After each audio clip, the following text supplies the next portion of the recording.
चलो बच्चों आगे की तरफ बढ़ते हैं। आओ चैप्टर वाइज प्रॉब्लम डिस्कशन हो रहा है, paper discussion class 12 chapter number 8 electromagnetic wave. ठीक है, देखिए भैया इलेक्ट्रोमैग्नेटिक वेव बहुत इंपॉर्टेंट होता है। नीट में कम से कम 2 क्वेश्चन आते हैं, मतलब जे में तो एक ही आता है लेकिन नीट में 2 क्वेश्चन आएगा। चलो पहला क्वेश्चन देखो क्या करा, the electric field of an electromagnetic wave, ये देख लो क्या दिया है, E equal to E not cos omega T minus K Z.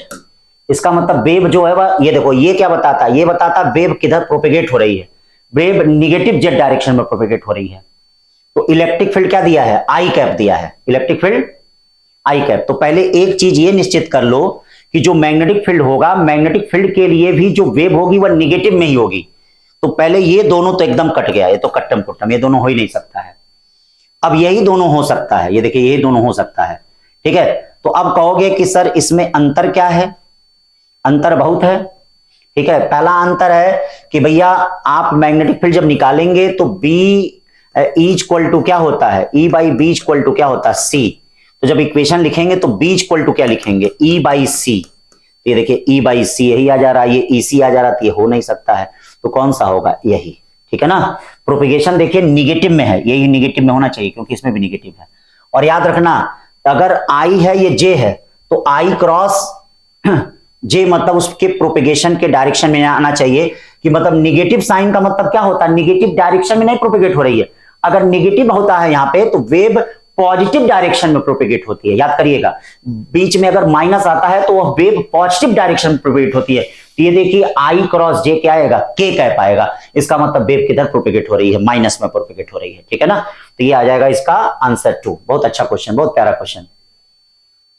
दूसरा तो लगा ही लोगे भैया, अब इसको तो बताने का क्या है। कोई क्या करा है, Gauss law of magnetism. Gauss law of magnetism क्या होता है, जीरो होता है, B dot D S zero. Faraday law जानते ही होंगे आप लोग क्या हो जाता है, फैराडे लॉ क्या हो जाएगा, इसमें बी का थर्ड हो जाएगा। एम्पियर सर्कुलर लॉ ये जानते ही होंगे क्या होता है, ampere circular law. Gauss law of electrostatics, अरे ये तो बच्चे को पता होगा।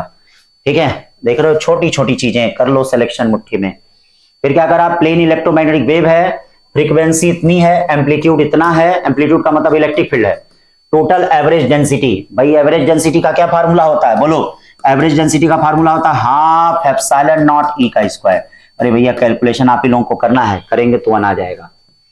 फिर उसके बाद देखिए 4 क्या कर रहा है, 4 कर रहा है गिवन बिलो आर 2 स्टेटमेंट्स। देखिए 2 स्टेटमेंट दिए गए हैं। ठीक है, इलेक्ट्रोमैग्नेटिक वेव कैरी एनर्जी, पक्का एनर्जी कैरी करता है, travel through space and this energy is equally shared by electric and magnetic field. सही बात है, इसकी एनर्जी जो होती है वह इक्वली शेयर होती है। ठीक है, half epsilon not E square half B square by mu not.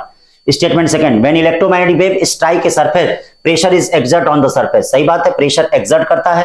अगर परफेक्टली रिफ्लेक्टिंग सरफेस होता है तो प्रेशर, रेडिएंट प्रेशर क्या होता है, आई बाई सी होता है। सॉरी परफेक्ट, अगर एब्जॉर्बिंग सरफेस होता है तो प्रेशर कितना होता है, आई बाई सी। रिफ्लेक्टिंग सरफेस होता है प्रेशर कितना होता है, 2i बाई सी। तो इसका मतलब दोनों सही है, देखिए दोनों सही है। 4 के बाद 5 चलते हैं। पैरेलल प्लेट कैपेसिटर सी दिया है, देखिए इस टाइप का क्वेश्चन इस साल नीट में था भी।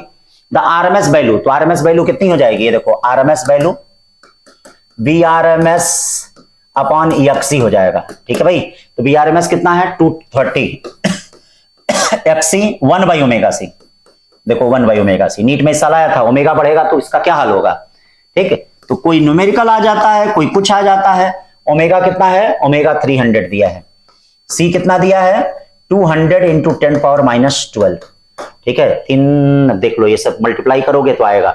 और देखो जो कंडक्शन करंट होता है वही डिस्प्लेसमेंट करंट होता है, दोनों करंट आपस में बराबर होती है, तो इसका 4 आंसर आएगा।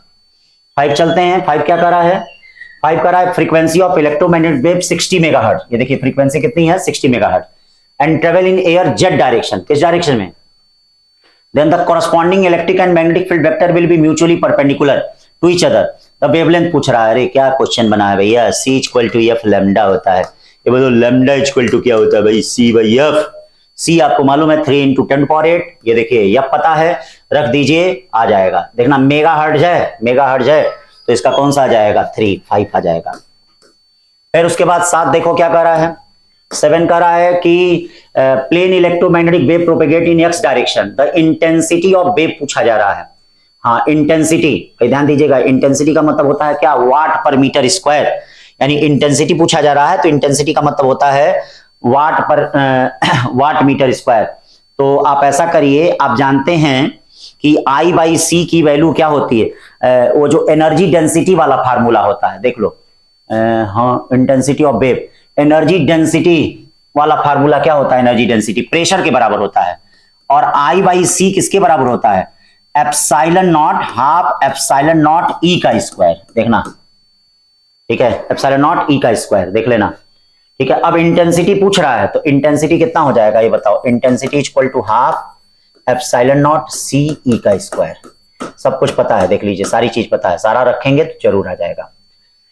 8 ये भी कर ले जाओगे भैया, 8 मैच द फॉलोइंग, कौन दिया वही वाला क्वेश्चन है।